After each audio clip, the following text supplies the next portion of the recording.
ओम अज्ञानतिमिरान्धस्य ज्ञानाञ्जनशलाकया चक्षुरुन्मीलितं येन तस्मै श्रीगुरवे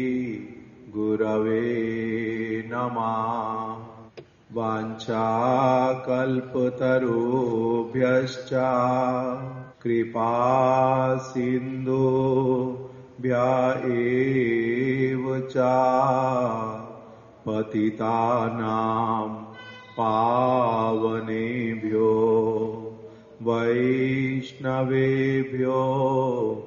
नमो नमः। जय श्री रूप श्री सनातन भट्ट रघुनाथ श्री जीव गोपाल भट्ट दास रघुनाथ हे चाई गोसाई करी चरणावंदन जहाँ हैते विघ्न नाश अभीष्ट पुराण। श्री कृष्ण चैतन्य प्रभु नित्यानंद श्री अद्वैत गदाधर श्रीवासादि गौर भक्त वृंद।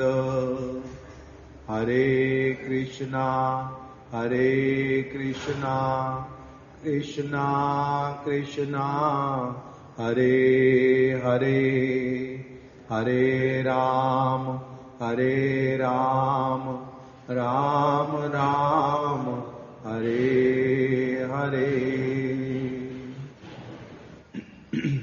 आज हम लोग पुनः जो हमारे महाराज जी नित्य लीला प्रविष्ट ओम विष्णुपाद अष्टोत्तर शत श्री श्रीमद भक्ति विज्ञान भारती गोस्वामी महाराज जी, हम उन्हीं का ही जो उन्हीं के जीवन चरित्र से संबंधित उन्हीं के ही मुख से जो कथाएं जिसको हम कुछ दिन पहले भी श्रवण कर रहे थे, अभी हम लोग फिर आज से उसी को ही कंटिन्यू करेंगे।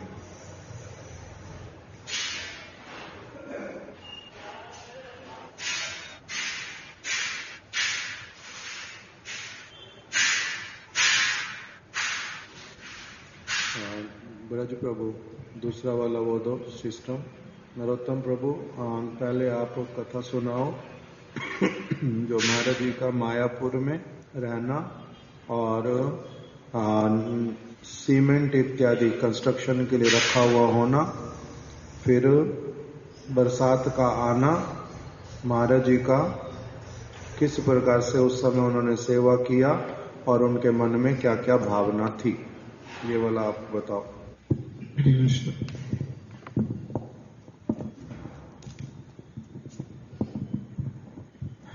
जब हमारे परम गुरु जी ने उनको मठ निर्माण की सेवा में नियुक्त किया था हमारे महाराज जी को, तो उस समय जब मायापुर में श्री चैतन्य गौड़ीय मठ का निर्माण होना था, तो उस समय पहले पूरी लैंड ही थी वो। उस समय उसमें ज्यादा कमरे, कुछ एक दो कमरे ही थे, उसमें ज्यादा कुछ था नहीं उसमें। तो एक दो कमरे भी थे, अभी नहीं थे। एक दो कमरे थे वो बाद में जब वो सांप और कुत्ते वाला बात बताया बाढ़ में, वो भी बाद में, वो तो ऊपर। अच्छा, उस समय क्या हुआ था, फिर महाराज कंस्ट्रक्शन कर रहे हैं, क्योंकि उस समय सीमेंट जो है ऐसा नहीं था कि मार्केट से जितना चाहिए उतना खरीद लो, एक गवर्नमेंट की ओर से ही परमिट लेना पड़ता था। तो एक मतलब कि पूरा एक बड़ा लोरी भरकर एक साथ ही सीमेंट मठ में आता था। तो उस समय एक जगह जहां पर सारा सीमेंट रखा हुआ था महाराज ने, तो उस समय कंस्ट्रक्शन के समय क्या हुआ, इतने झड़ तूफान आ गया कि उसको अगर सीमेंट को नहीं बचाएंगे महाराज जी तो सारा सीमेंट तो पानी गिरने से जम जाएगा, खराब हो जाएगा। तो उस समय क्या किया महाराज जी ने कि जो तरपाल उसको क्या किया, साथ साथ ही महाराज जी ने सारे सीमेंट को ढक दिया और उसको सारे सीमेंट को एक बेड के ऊपर रख दिया। एक तो थोड़ा सा खाट था, उसके ऊपर सारा सीमेंट रख दिया और उसको सारे को कैसे ढक दिया सीमेंट के तरपाल के साथ। और उस समय केशव प्रभु भी थे शायद, उस समय केशव प्रभु शायद किसी के घर में चले गए थे शायद उस समय, ऐसा कुछ स्मरण आ रहा मुझे। तो उस समय लेकिन महाराज जी ने अपने आप को कैसे छुपाया, अपने आप को कैसे बचाएंगे बारिश से, और स्वयं कैसे किया, अपने आप को उस बेड के नीचे ही अपने आप को सारी रात उसी में बिठा कर बैठे रहे बेड के नीचे और सारा सीमेंट की रक्षा की। क्यों? जैसे उन अभी एग्जैक्ट सब कुछ मुझे स्मरण नहीं है, लेकिन उस समय महाराज जी ने जैसे जो सारी सीमेंट है, सीमेंट कैसे सेवा की वस्तु है, इससे मठ का निर्माण होगा और मठ भगवान की सेवा, मठ में क्या होगा, भगवान की सेवा होगी, साधु रहेंगे। तो उन्होंने अपनी को बचाने का ज्यादा ये नहीं सोचा कि जैसे मैं अपने आप को पहले बचा लूं, सीमेंट का जो होगा ऐसा नहीं। मठ की संपत्ति को अपनी संपत्ति माना और उसको पहले बचाया और अपने आप को सारी रात बेड के नीचे ही बैठ करके सारी रात काट दी उन्होंने महाराज जी ने वर्षा में। इस समय उनके मन में क्या आया था, शायद सुदामा जी की, हाँ जी। तो उस समय जैसे उन्होंने चिंता की कि जैसे जब सांदीपनि मुनि जी ने कृष्ण को और सुदामा जी को भेजा लकड़ियां लेने के लिए वन से, तो उस समय क्या किया उन्होंने, तो लकड़ियां उस समय लेने गए वन में, तो सारा जो लकड़ियां थी वो बारिश, बहुत तेज बारिश आ गई। अब लकड़ियों के गट्ठे तो उन्होंने बना लिए, अगर बारिश आ गई तो बारिश में क्या करेंगे, तो सारी लकड़ियां तो गीली हो जाएंगी, किसी काम की रहेंगी नहीं। तो उन्होंने क्या किया, स्वयं को अपने आप को भीगने दिया बारिश में, लेकिन उस लकड़ी के गट्ठों को उन्होंने बचा के रखा। क्यों? गुरु जी की सेवा करनी इस लकड़ियों के द्वारा। उसी मन की उसी भावना को मन में रखते हुए महाराज ने क्या किया, उस समय सारे सीमेंट को बचाया गुरु सेवा के लिए और अपनी इतनी ज्यादा चिंता नहीं की। इस तरह को स्मरण आ रहा है। अभी हम लोगों ने एक कथा श्रवण करनी प्रारंभ की, जो महाराज जी अपने विषय में बतलाते थे कि उनके गुरु महाराज श्री श्रीमद भक्ति दयित माधव गोस्वामी महाराज, जब उन्होंने श्रीधाम मायापुर में स्थान लिया, अभी उसका कार्य प्रारंभ करवाना था, कंस्ट्रक्शन करवानी है, अभी काम शुरू करना है। अभी केवल जगह ली थी, स्थान हो गया, किंतु कुछ भी वहां पर नहीं था। तो वहां पर श्रीला महाराज जी को सेवा के लिए भेजा और अभी काम प्रारंभ होना था, नींव इत्यादि डल गई थी, किंतु काम और बाकी जो है प्रारंभ होना था। कुछ भी कमरा इत्यादि अभी कुछ बना नहीं है। मौसम अच्छा था, इसीलिए झोपड़ी इत्यादि अभी बनाने की भी आवश्यकता अनुभव नहीं हुई, ऐसे ही केवल रह गए उस स्थान पर। और वहां पर सीमेंट जो है उस समय परमिट से मिलता था, अभी तो परमिट से नहीं मिलता, हम लोगों को पता भी नहीं है परमिट क्या होता है। पेट्रोल, पहले कैरोसिन ऑयल, वो भी परमिट से मिलता था, ऐसे नहीं मिलता था। हम लोग जब छोटे थे तब उस समय, जिस समय कैरोसिन मार्केट में आएगा, एक दुकान पे आता था, उसको बोलते थे राशन की दुकान। वहां से राशन भी मिलता था, चावल दाल इत्यादि, और समय समय पर वहां पर कैरोसिन भी आता था। तो कैरोसिन जब चाहिए तो लाइन लगानी पड़ती थी।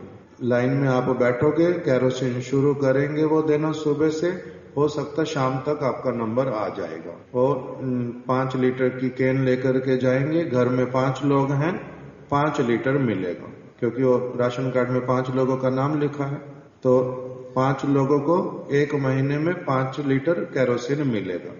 पैसे भी देने हैं आपने, लाइन में भी लगना पड़ेगा, ऐसे नहीं मिलेगा, नहीं जाओगे तो नहीं मिलेगा, लाइन में लगना ही पड़ेगा। तो हम लोग इस तरह से लाइन में हम लोगों को लगा देते थे कि लाइन में लगे रहो, आगे होते जाना, जब मिलेगा मिलेगा। जैसे ट्रेन की टिकट लेते हैं, लाइन में लग जाओ।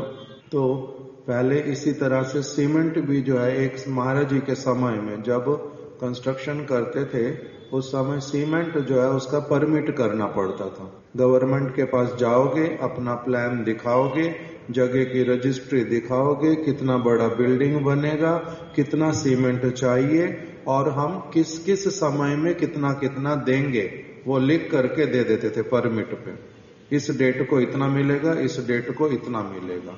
तो वो परमिट के हिसाब से सीमेंट मंगाना पड़ता था। तो अभी मिल गया सीमेंट। अभी सीमेंट मिला है किंतु एक साथ में तो उपयोग नहीं करना। जैसे हमारे को कैरोसिन मिलता था तो 1 महीना चलता था 5 लीटर, उसी तरह से अब सीमेंट मिल तो गया 1 महीने का, 1 महीने के बाद में दूसरा सीमेंट मिलेगा। जितना मिल गया वो वाले सीमेंट को अभी क्या करना है, संभाल करके रखना है। धीरे धीरे मिस्त्री लोग अपना उसका उपयोग करेंगे। किंतु अभी वहां पर तो कोई कुटिया इत्यादि भी बनाया नहीं था, कुछ भी नहीं बना था। सीमेंट की 20 बोरी आ गई और वो रख दी गई एक जगह पर। अभी महाराज जी के पास में 2 बेड हैं, एक पे वो सोते थे रात को, एक लकड़ी का बना हुआ केवल तख्त पोष, उसी के ऊपर एक में महाराज जी ने सो जाना अपनी मच्छरदानी लगा करके, दूसरे में जो है केशव प्रभु जो है वो उनके साथ में दूसरे बेड को लगा करके सो जाते। 2 लोग वहां पर रुके हुए हैं। अभी बरसात आ गई, शाम का समय, बड़ी घनघोर वर्षा आई। अभी सीमेंट का क्या करे, कैसे रक्षा करे, ये तो खराब हो जाएगा। तो इसीलिए उन्होंने सीमेंट क्या किया, केशव प्रभु को तो भेज दिया सखी चरण बाबू के घर पर। उनका घर था गोद्रुम द्वीप में, इनको तो गोद्रुम द्वीप में भेज दिया मायापुर से। और स्वयं जो है उनको बोल दिया कि मैं यहाँ पर रह जाता हूँ। स्वयं महाराज जी मायापुर में रुक गए। अभी जो सीमेंट की बोरियां थी, कट्टे थे, उनको रख दिया दोनों बेड के ऊपर और फिर उनको तिरपाल से ढक दिया। अभी किंतु बरसात कह रहे हैं ऐसी वाली आ गई कि रुकने का नाम ही ना ले। उस समय जब श्री चैतन्य गौड़िया मठ बनना प्रारंभ हुआ मायापुर में, दूर तक जाना पड़ता था, तब आता था चैतन्य मठ या फिर योगपीठ। सबसे पहले आता था योगपीठ, फिर श्रीवासंगन, फिर अद्वैत भवन, फिर चैतन्य मठ। और उस तरफ ही लोग रहते थे, जो मुसलमान लोग इत्यादि भी रहते थे उस समय मायापुर में, वो लोग भी उस तरफ ही रहते थे सारे। इस तरफ में कोई भी रहता नहीं था, ये जंगल था सारा खाली, गंगा का किनारा एकदम से।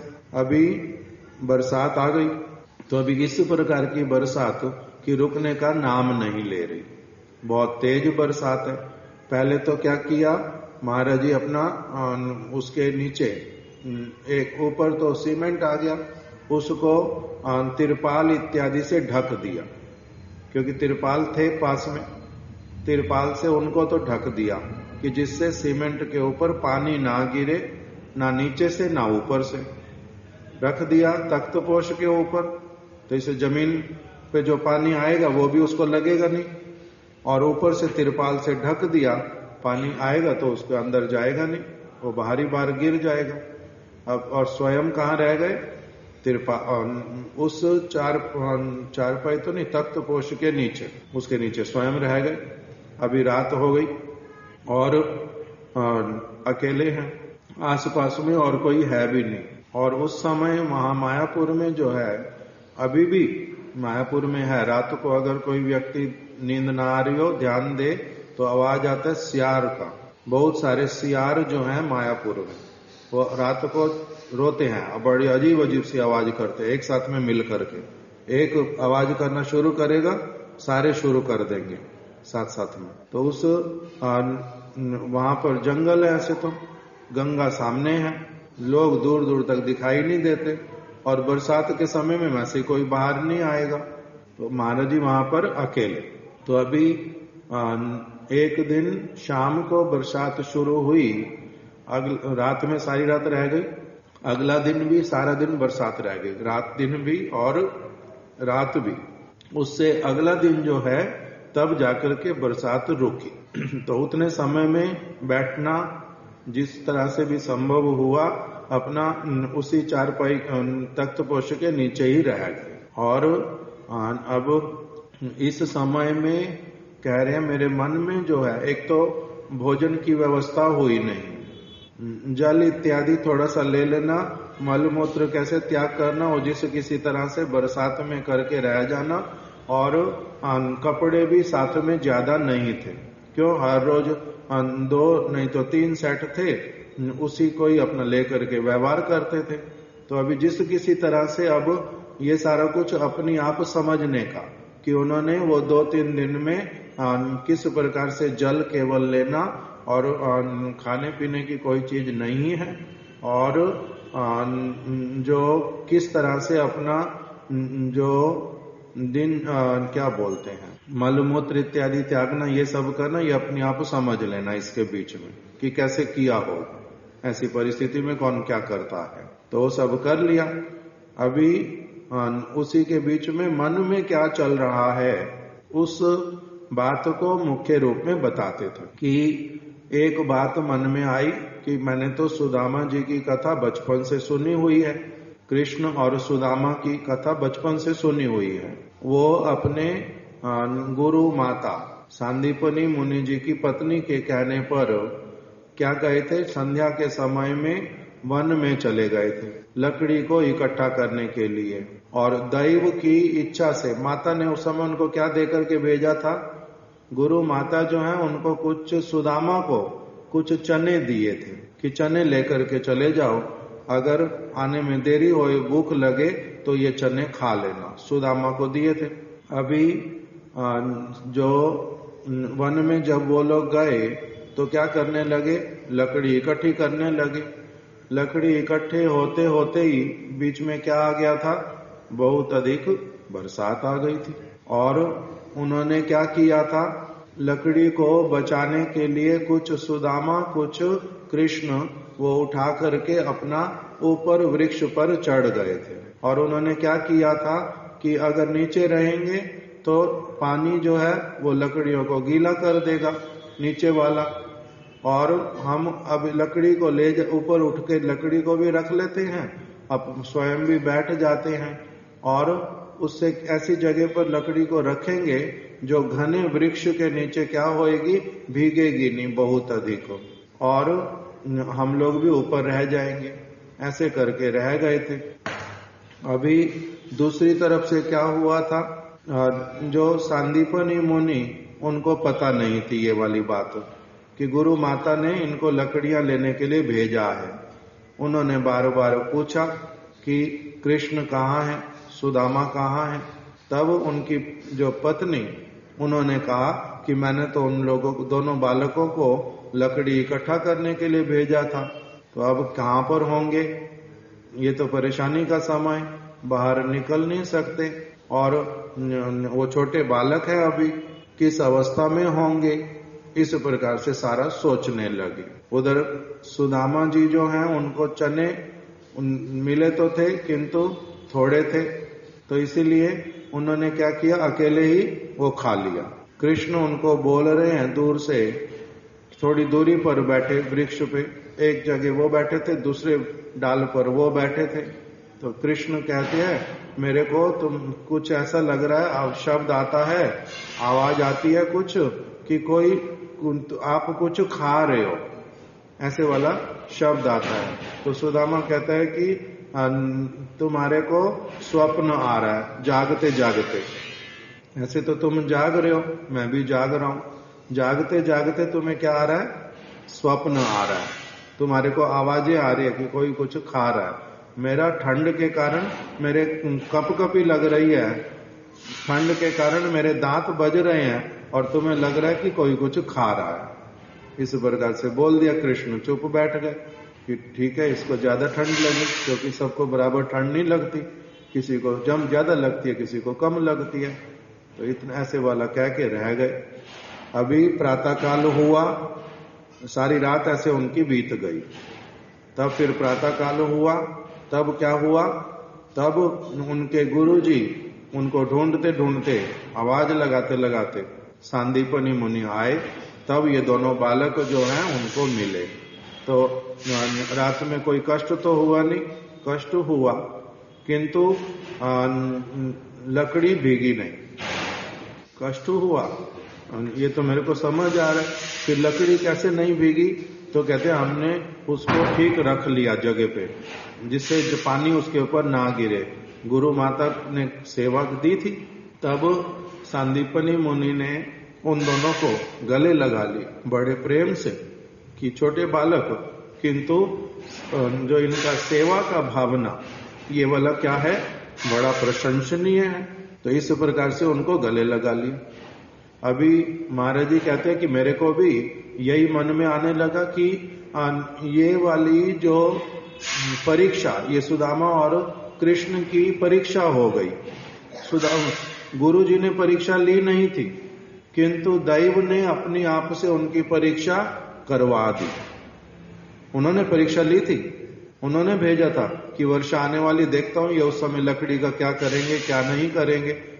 ना तो गुरु माता ने ऐसा कोई परीक्षा लेने के लिए भेजा था और ना ही गुरु जी ने भेजा था, किंतु दैव ने उनको अपनी आप से ऐसी परिस्थिति में डाल दिया जिससे क्या हुआ, उनका अपनी आप परीक्षा हो गया और उनका गुरु सेवा के प्रति और अपना जो भावना वो कैसे वाला है वो सारा उसमें प्रकाशित हो उठा, अपनी आप से हो गया। तो इसी प्रकार से महाराज जी कह रहे, मैंने क्या विचार किया कि कृष्ण तो स्वयं भगवान होकर के भी इस प्रकार से गुरु सेवा की जो उन्होंने भावना दिखलाई, शिक्षा दी, वो किसके लिए दी है, हमारे जैसे लोगों के लिए ही दी है कि अगर गुरु सेवा करते हुए अगर कोई ऐसी परिस्थिति आती है तब उस समय गुरु सेवा की जो वस्तु उसको किस प्रकार से उसका ध्यान रखना चाहिए और अपनी जो सुख सुविधा इत्यादि उसको किस प्रकार से अनदेखा करना चाहिए, ये तो कृष्ण ने, सुदामा जी ने स्वयं सिखला दिया, दिखला करके। भागवत में ये वचन लिखे हुए, तो इसीलिए मेरे को तो गुरु महाराज जी ने कोई परीक्षा लेने के लिए ऐसा किया नहीं, किंतु सेवा के लिए भेजा था मायापुर में। और यहाँ पर दैव से क्या हो रहा है, घनघोर वर्षा हो रही है। तो इसीलिए इस अवस्था में मेरा कर्तव्य क्या है, सीमेंट की जो रक्षा है वो होनी चाहिए, मेरी भी रक्षा जितना संभव पर है, जैसे संभव पर है वैसे वाली करनी चाहिए, ये वाला मन में विचार रहा। दूसरा फिर एक और बात बोलते थे कि जब ये दिन बीता, एक दिन शाम को, उस दिन दोपहर में तो प्रसाद पाया था, क्योंकि प्रसाद कुछ समय तक बन करके आता था सखी चरण बाबू के घर से, यहाँ पर व्यवस्था नहीं थी। अभी 2 लोग ही गए सिर्फ मायापुर में, और वहीं से क्या होगा, प्रसाद बन करके आ जाया करेगा, आप लोग केवल सेवा देख लो। ये लोग सेवा देखते थे। तो अभी नाव आई नहीं, 2 दिन नदी पार होने के लिए नाव आती थी, नाव आई नहीं, बरसात से कारण कोई आ ही नहीं पाया, न नाव आया, न मनुष्य कोई आया, न ही प्रसाद आया। तो उस समय कहते उस विषय में क्या मन में विचार आया, उसके लिए मन में विचार आया कि ध्रुव महाराज जो हैं वो कौन थे, वो राजा के पुत्र थे, उतानपाद महाराज जी के पुत्र थे, और वो छोटी अवस्था वाले थे, 5 वर्ष की अवस्था, और उन्होंने अभी तक घर से कभी बाहर अपना पैर भी नहीं रखा था। छोटे से बालक घर में ही रहते थे, पैर घर से बाहर पैर तक भी गया नहीं। और अभी क्या हो गया, वो अपने घर से बाहर निकला जब उनकी माता ने उनको कड़वे वचन कह दिए, और उनकी अपनी सुनीति माता ने भी बोल दिया कि भगवान का भजन करो, तो वो भगवान का भजन करने के लिए चल पड़े। किंतु राजा के पुत्र होने पर भी उन्होंने किस वस्तु के लिए किया, भगवान के प्रसन्नता के लिए, भगवान प्रसन्न हो जाए, मेरे को क्या मिल जाए, भगवान की मैं आराधना करूंगा, भगवान अगर मुझे मिल गए, मेरे से प्रसन्न हुए, तो मेरे को क्या मिलेगा, मैं उनसे मांगूंगा सबसे बड़ा राज्य, जो मेरे पिताजी को, मेरे पितामह को, ब्रह्मा इत्यादि को भी वो वाला जो इतना बड़ा पद ना मिला हो, इतना बड़ा पद मांगूंगा। इस भावना से अपने घर से निकले थे। तो उस समय उन्होंने क्या किया था, नारद ऋषि ने उनकी परीक्षा ली थी। पहले नारद ऋषि उनके पास पहुंच गए भगवान की प्रेरणा से। नारद ऋषि ने क्या कहा, कौन हो तुम, मैं ध्रुव हूँ। किसके पुत्र हो? उतानपाद महाराज जी का। क्या वन में क्या करने आए हो? मैं यहाँ पर पद्म पलाश लोचन हरि जो है उनका भजन करूंगा। क्यों उनका भजन करना चाहते हो? मेरे को उनको प्रसन्न करना है, मेरे को उनसे बहुत बड़ा राज्य मांगना है। तो तुम बहुत छोटे बच्चे हो, अभी कह रहे हो ऐसा करूंगा, थोड़ी देर बाद फिर कहोगे नहीं कुछ और चाहिए। तो नहीं नहीं नहीं, मैं ऐसे वाला नहीं हूं। इस जंगल में बहुत सारे पशु रहते हैं, तुम छोटे से हो, कब तुम्हारे को खा जाएंगे पता नहीं है, पशुओं से डरना। तो उन्होंने क्या बोला? जे नहीं, मैं अभी किसी से भयभीत नहीं हूं, पशु मेरे को क्या करेंगे मेरे को नहीं पता, किंतु मैं घर लौट करके नहीं जाऊंगा। मैंने क्या करना? मैंने पद्म पलाश लोचन जो हरि हैं उनका भजन करना। तुम्हारे को ये डर नहीं लगता पशुओं से? नहीं नहीं, इनसे क्या डर लगना, जो होगा देखा जाएगा। तुम्हें खाने के लिए नहीं मिलेगा कुछ भी, जंगल में कौन देगा तुम्हारे को खाने के लिए? यहाँ पर भिक्षा मांगने वाला भी कोई स्थान मिलेगा नहीं। कहाँ से मांग करके खाओगे? जो होगा वही खाऊंगा। पशु रहते हैं, कुछ न कुछ खाते हैं, पक्षी रहते हैं, कुछ न कुछ खाते हैं। आप वन में विचरण कर रहे हो, कुछ न कुछ तो लेते होगे। जैसा भी होगा मैं अभी पीछे मुड़ करके देखूंगा नहीं, जो मिलेगा नहीं मिलेगा उसी के साथ में रहूंगा। इस प्रकार से दृढ़ वचन कह दिया।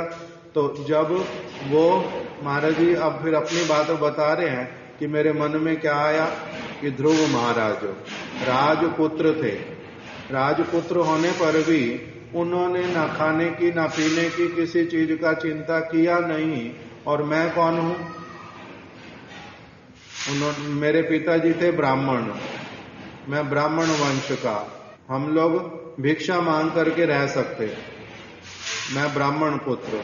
अभी भिक्षा, किंतु इस वर्षा के समय में भिक्षा तो कर नहीं सकते, तो भिक्षा नहीं कर सकते तो क्या करना पड़ेगा? कह रहे मैं ब्राह्मण का पुत्र हूं, मैं बहुत बड़े राजा का पुत्र नहीं, जो मेरा अभ्यास राजा के पुत्र जैसा था। मेरा अभ्यास कैसे वाला है? साधु जैसा। क्यों? क्योंकि मैं तो पहली बार घर से बाहर थोड़ा ना निकला था, मैं तो बहुत बार घर से बाहर निकला, पढ़ाई करने के लिए गया, मैंने हॉस्टल में वास किया, मैंने फिर बाद में नौकरी, जब बच्चों को पढ़ाने का वॉलेंटियर विदाउट इनकम नौकरी मैंने ले लिया, उस समय भी अपने हाथ से बना करके ही खाता था और ज्यादा उसमें परिश्रम लगाता नहीं था कि समय इतना कौन लगाए अपने खाने की चीजों पे।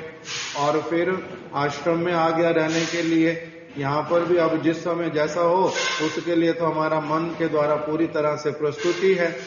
और आज अगर दैववश एक दिन खाने के लिए नहीं मिला, 2 दिन खाने के लिए अगर नहीं मिलता, तो उसमें कितना कोई बड़ा चिंता का बात है? मेरा कोई मृत्यु हो जाएगा इससे, मेरा मृत्यु थोड़ा ना होगा। उपवास एकादशी का तो ऐसे भी करते ही हैं, निरंबु उपवास करता हूं सब समय। अभी अगर 1 दिन 2 दिन दैव के कारण इस प्रकार से कुछ हो रहा है तो उसके लिए क्या इतना चिंता करनी। मैंने अपना समय किसमें व्यतीत कर दिया? जितना हो सकता था अपना उस समय हरि नाम करने का सुयोग मिला, खाने का अधिक मैंने चिंता किया नहीं। ध्रुव महाराज जी वाली बात मन में आई बार बार बार बार, और साथ में आया कि वो तो क्षत्रिय, मैं ब्राह्मण पुत्र। और फिर वो अभी नारद ऋषि से अदीक्षित होने पर भी ऐसी बातें बोल रहे हैं, और मैं अपने गुरु महाराज जी से अभी दीक्षित हुआ हूं। उसकी अवस्था बहुत छोटी थी, मेरी आयु तो बहुत बड़ी है अभी उसके मुकाबले में। तो इसीलिए मेरे को उस प्रकार का कोई भी चिंता करना नहीं चाहिए। इस प्रकार का कह करके मैंने क्या किया, वहां पर अपना हरि नाम करते करते समय व्यतीत कर दिया। लगभग कितना वर्षा रही? एक दिन शाम को शुरू हुई, मान लो 5 बजे, अगला दिन 5 बजे तक 24 घंटे हो गए, और फिर 12 घंटे लगभग, और तो 36 घंटे तक इस प्रकार से अगर मैं रह भी गया तो उसमें क्या बात है? बड़ी कोई चिंता का बात नहीं है। इस प्रकार से करके उन्होंने क्या किया? गुरु सेवा की। इस प्रकार की भावनाओं को भी रखा साथ में। गुरु सेवा मजबूरी वाली भी होती है, दुखी होकर के करने वाली भी होती है, अनमने मन से भी होती है। और अगर गुरु सेवा की कोई वस्तु का लॉस हो रहा है वो भी होता रहे, मेरे को चिंता नहीं। महाराज जी तिरपाल से ढक करके उन सारी चीजों को केशव प्रभु के साथ चले क्यों नहीं गए? केशव प्रभु तो गए थे उस समय जब थोड़ी थोड़ी वर्षा शुरू हुई, केशव प्रभु को इन्होंने भेज दिया, वो तो चले गए। तो महाराज जी उनके साथ में क्यों नहीं गए कि भैया घनघोर वर्षा दिखाई दे रही है, हो सकता है लंबे समय तक रहे, यहाँ पर नहीं रहते, वहां चला जाता हूं। नहीं, यहाँ पर किसी को रहना पड़ेगा। क्यों? क्योंकि हम 2 लोग ही रह रहे हैं। दिन में तो ऐसे लेबर आ जाती है काम करने, किंतु ऐसे तो हम 2 लोग हैं। तो इसीलिए अभी एक चला जा सकता है, दूसरा नहीं जा सकता। क्यों? क्योंकि यहाँ पर ये चीज चोरी हो जाएगी तो क्या करेंगे? इसको चोरी थोड़ा ना होने देना। अभी बरसात अगर एकदम रुक जाए, मैं अभी गोदरूम चला जाऊं, पीछे से कौन देखेगा? और फिर बरसात रुकने पर गोदरूम से वापस आऊंगा तो उसमें भी 1-1.5 घंटा लग जाएगा। उसी बीच में अगर हमारा सीमेंट चोरी हो गया तो किस चीज को गुरुत्व दे रहे हैं? अपना सेवा का वस्तु को। इसीलिए जो व्यक्ति सचमुच में गुरु का, भगवान का सेवक होता है, उसका चित्त वृत्ति अलग प्रकार का होता है, उसका कंसर्न अलग प्रकार का होता है। और जो इस प्रकार के मैच्योर नहीं होते उनका अलग प्रकार का रहता है, उनका भी भावना डेवलप होता नहीं। इसको एक और घटना से भी महाराज जी जोड़ते थे इस बात को। महाराज जी कहते थे एक बार मैं कोलकाता में था, कोलकाता में भी उसी तरह से काम शुरू हुआ था, किंतु कोलकाता में जब कंस्ट्रक्शन का काम शुरू हुआ तो वहां पर कुछ जो है स्थान टीन के शेड इत्यादि से घेर दिया था, सामान अंदर रहता था। तो महाराज जी किंतु सचेत रहते थे, रात को वहीं पर ही सो जाना, दिन में ध्यान रखना चीजों का, ये सारा कुछ करते थे। तो अभी एक दिन श्रीला माधव गोस्वामी महाराज जी ने महाराज जी को किसी काम से मायापुर भेजा। तो महाराज जी ने हमारे कह दिया श्रीला माधव गोस्वामी महाराज जी को कि गुरु महाराज मैं वहां जाऊंगा, वो तो ठीक है, किंतु मेरे को चिंता होती है कि पीछे से हमारा सामान कुछ चोरी ना हो जाए, पीछे से हमारा सामान कुछ चोरी ना हो जाए। तो श्रीला माधव गोस्वामी महाराज जी ने कहा कि क्या चिंता करते हो, इतनी ज्यादा 5-7 लोग और भी तो हैं पड़े वहां पर, इतना अधिक चिंता करने की क्या बात है, 5-7 लोग और हैं पड़े, उन लोगों को बोल देना, वो ध्यान से देखेंगे। तो महाराज जी कहते मैंने सुन लिया, मैंने अपना वो 5-7 लोगों को मैंने बोल दिया और फिर मैं चला गया अपना मायापुर। एक रात किंतु वहां पर रहना पड़ा।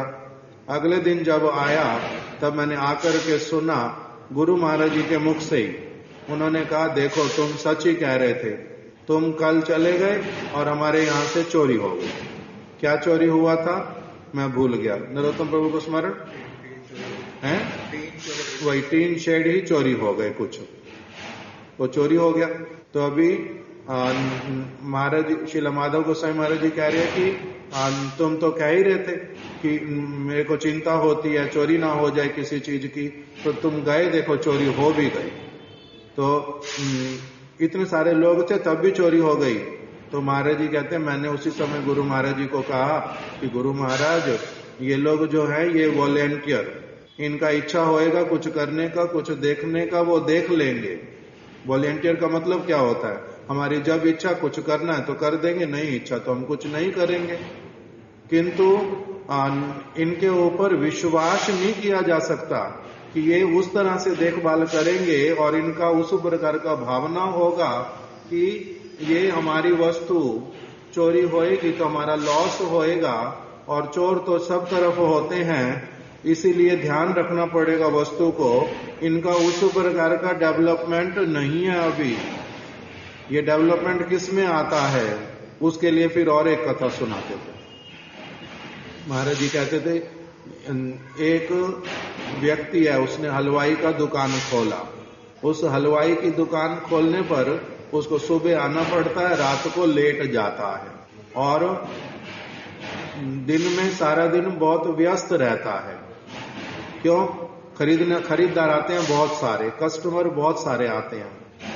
कस्टमर बहुत सारे आते हैं, सारा दिन बिजी रहना पड़ता है।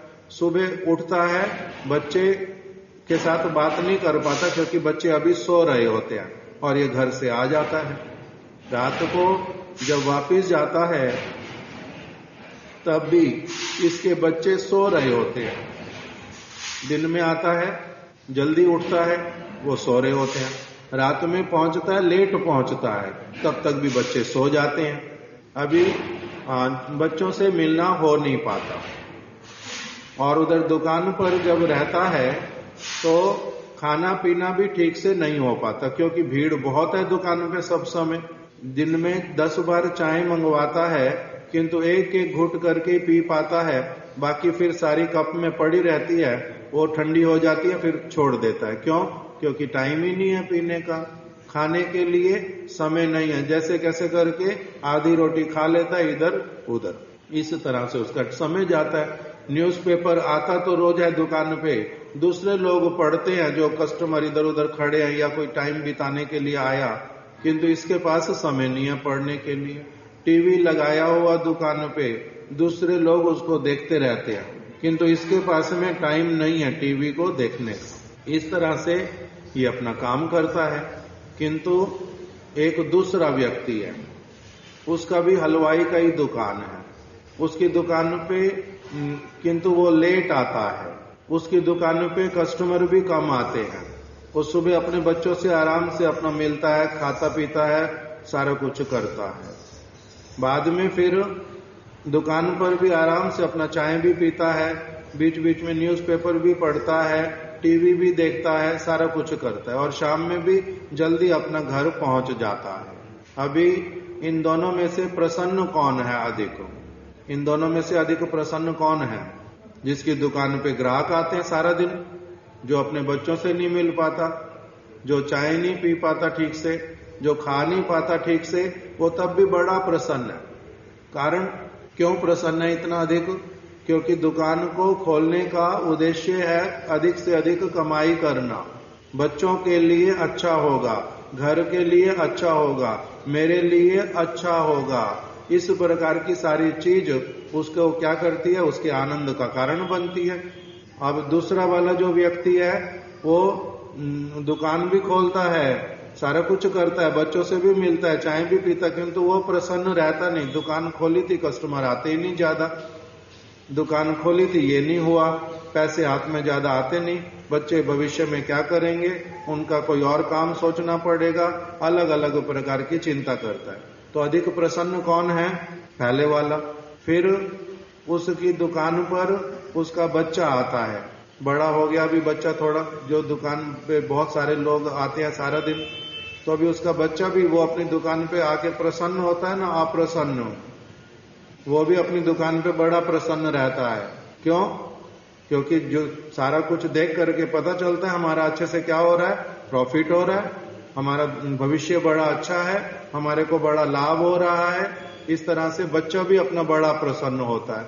और उसकी दूसरे वाले व्यक्ति का जो बच्चा है वो क्या करता है?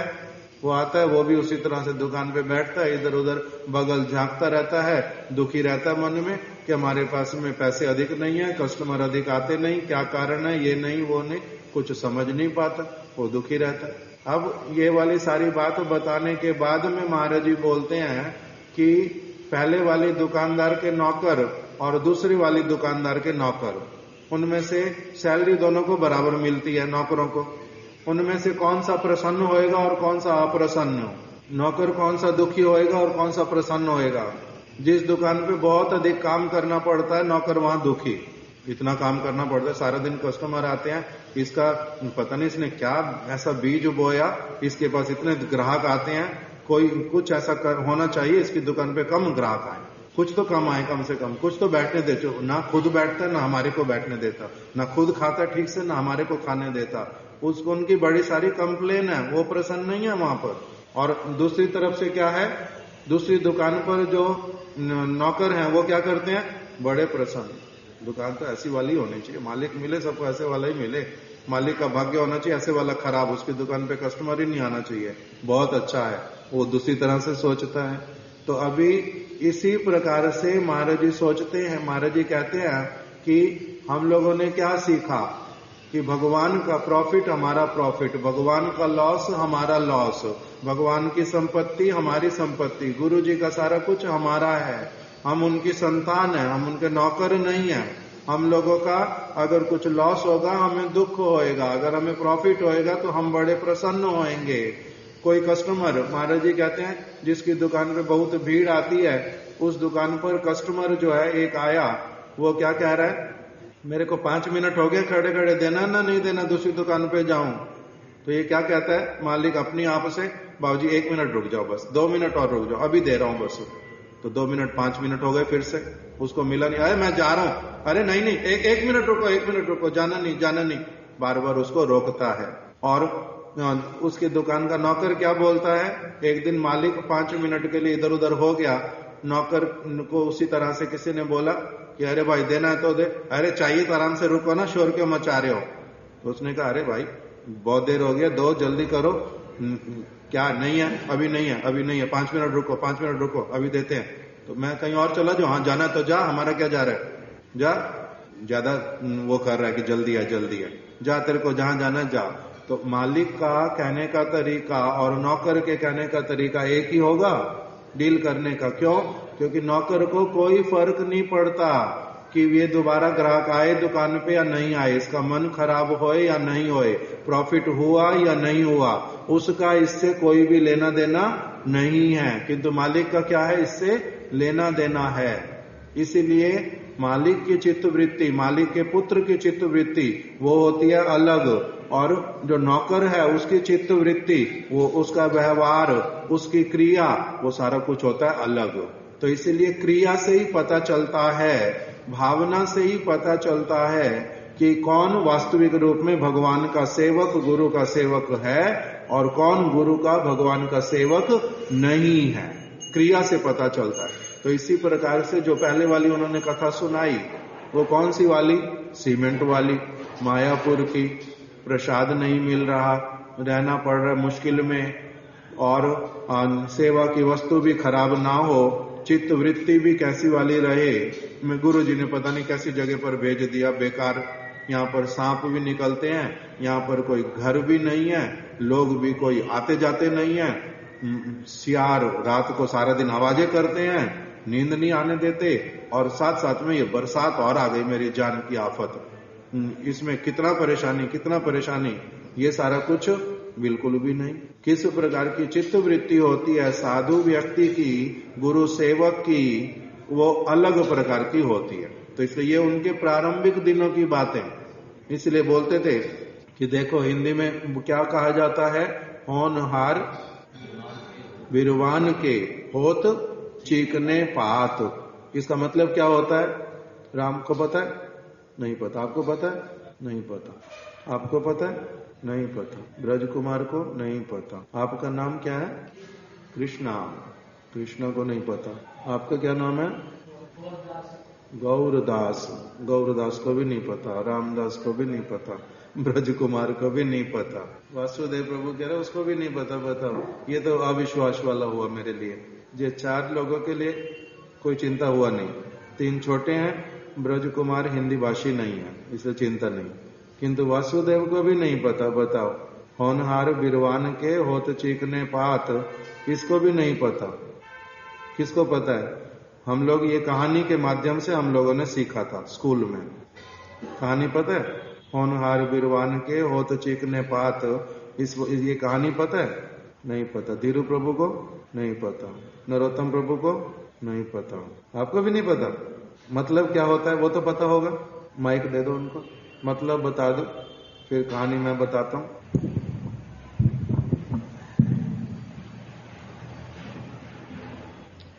जिस आदमी में महान बनने की क्षमता होती है या उसमें अच्छी आदतें होती हैं, वो शुरू से उसको पता चल जाती है कि ये बाद में ऐसे बनेगा। जी मेरे को तो प्रभु जी इसका इतना मालूम है। भावना तो ठीक ये वाली है जी। उसके लक्षण पहले दिख जाते हैं।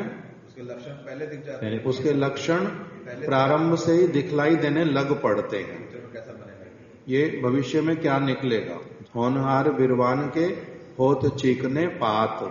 यद्यपि सब समय नहीं पता चलता, कभी कभी भूल भी होती है, किंतु अधिकांशता ये सारी चीज पता चल जाती है।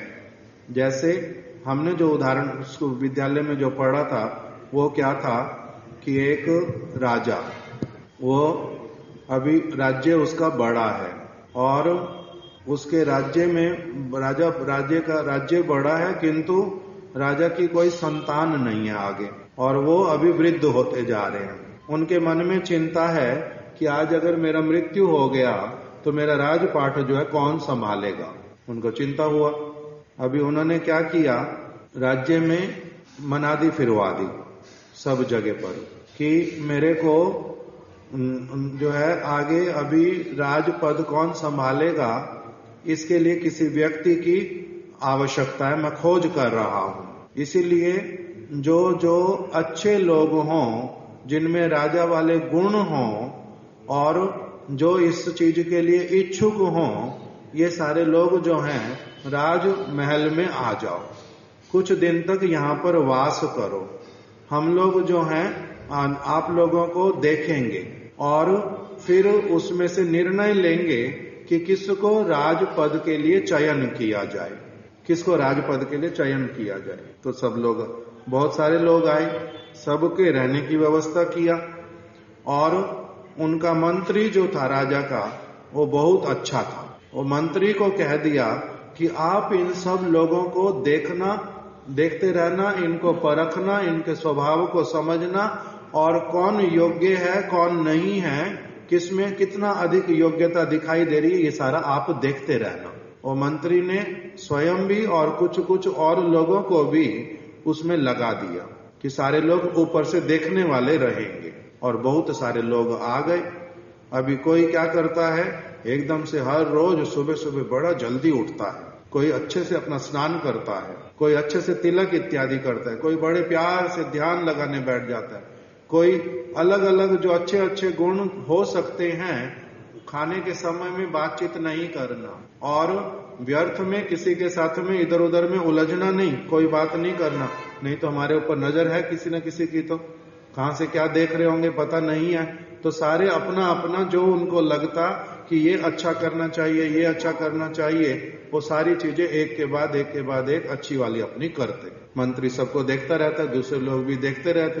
राजा हर रोज रिपोर्ट लेता है, कोई मिला अच्छा वाला मिला, कोई ऐसा लगता है इनमें से राजा बन सकता है, किसी में ऐसे वाले लक्षण हैं, गुण हैं। मंत्री कहता है अभी पता नहीं चला, अभी पता नहीं चला। ऐसे करते करते बहुत दिन बीत गए। अभी राजा कहता है कि आपको इतने सारे दिन हो गए तब तक भी कुछ नहीं पता चलता, तो क्या करोगे? तो मेरे को नहीं पता चल रहा, करूं क्या ये नहीं पता, 1-2 दिन और दो, 4 दिन और दो, देखता हूं क्या करना चाहिए। तब वो मंत्री ने प्लान किया, सारे लोगों को कहा एक दिन हम सारे लोग जो हैं यहाँ से वन में चलेंगे। सबको वन में ले गया और वन में भेज दिया। स्वयं तो गया नहीं, बहुत सारे और लोगों के साथ भेज दिया। सारे लोग वहां पर अपना खुली हवा में रहेंगे, सूर्य की धूप लेंगे और बड़ा आनंद वहां पर मनाएंगे, खाना पीना भी वहीं पर करेंगे। सारा कुछ वैसा कर दिया, सारे चले गए, एक भी व्यक्ति को पीछे रहने नहीं दिया।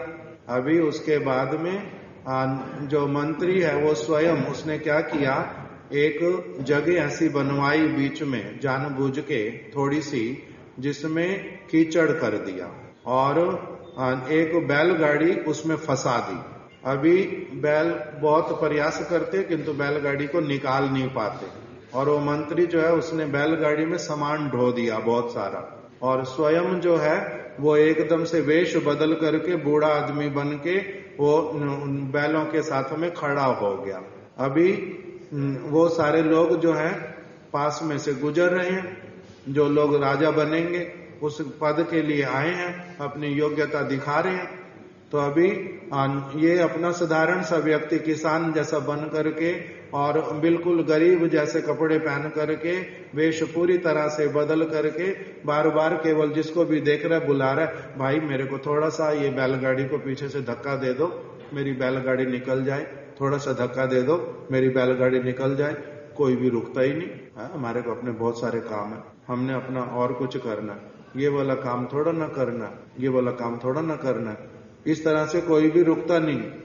तब फिर उनमें से एक व्यक्ति जो है वो रुका, एक व्यक्ति रुका और उसने फिर दूसरे लोग, क्योंकि इनकी मंत्री तो ऐसा दिखा रहा है मैं तो किसी को जानता नहीं हूं, मेरे लिए तो सारे अनजान लोग हैं, किंतु वो जो व्यक्ति वो दूसरे लोगों को भी बोल रहा है कि अरे भाई थोड़ा सा धक्का लगवा दो, आ जाओ ना, इनकी बैलगाड़ी 2-3 लोगों का धक्का लगाने से निकल जाएगी, आ जाओ।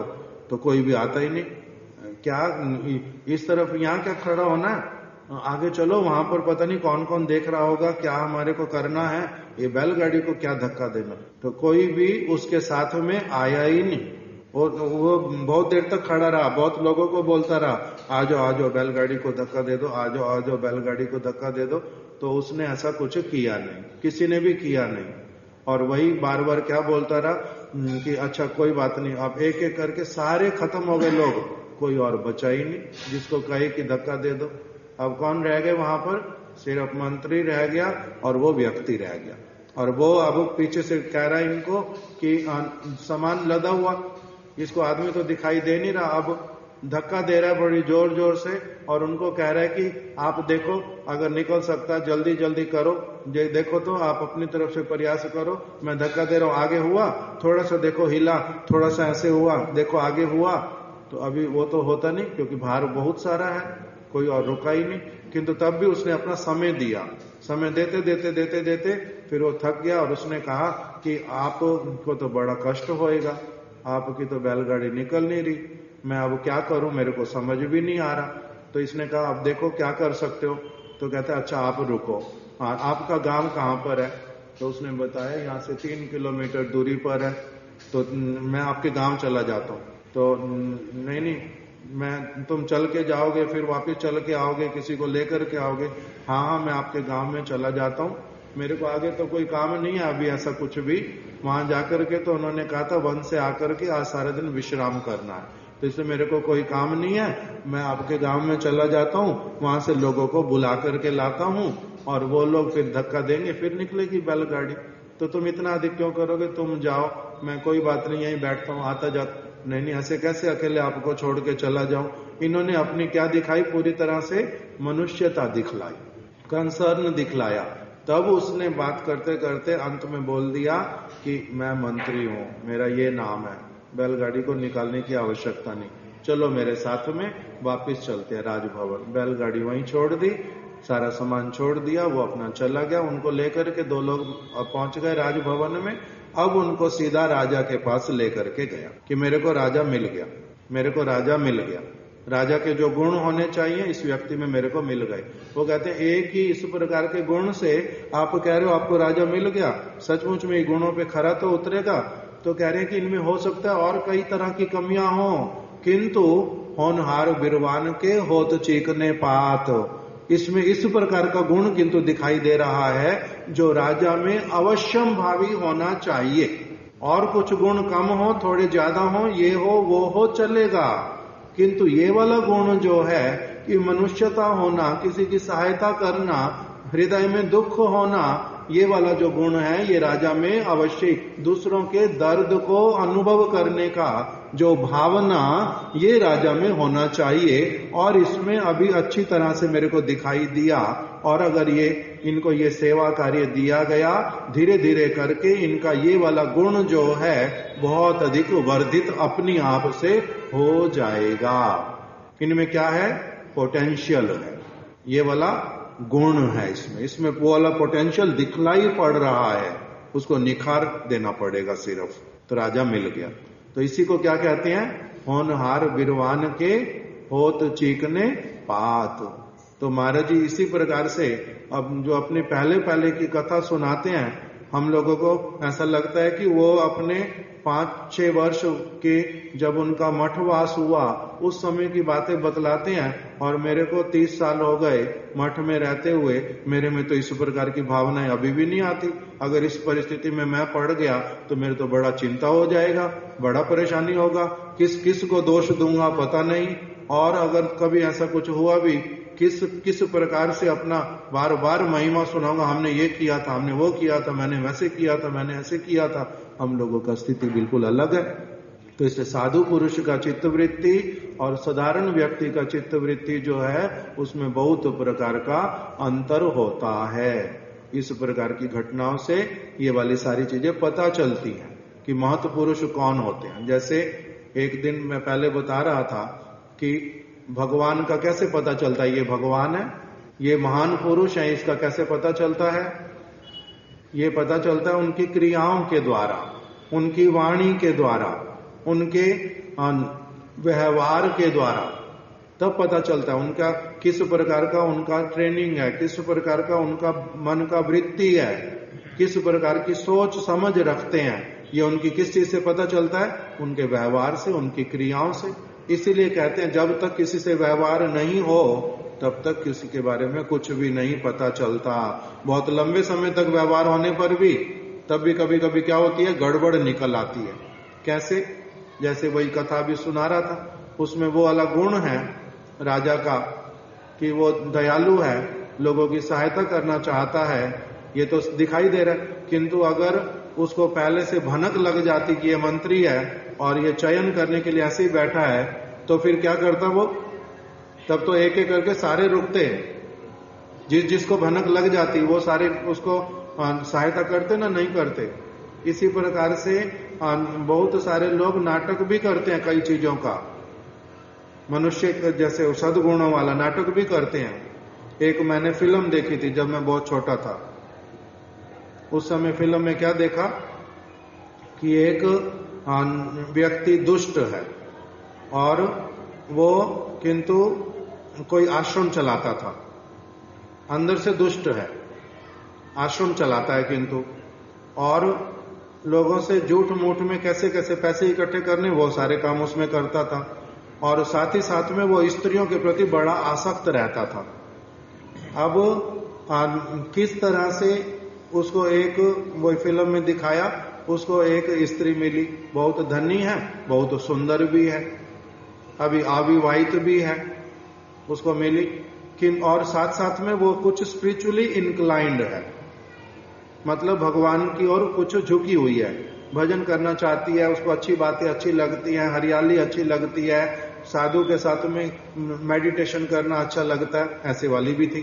धनी भी है, सुंदर भी है, बुद्धिमान भी है और साथ ही साथ में स्पिरिचुअलिस्ट भी है, उसको इस प्रकार की रुचि है, रुझान है उस तरफ। तो अभी वो उस व्यक्ति के संपर्क में आ गई किसी तरह से। अब व्यक्ति कैसा है?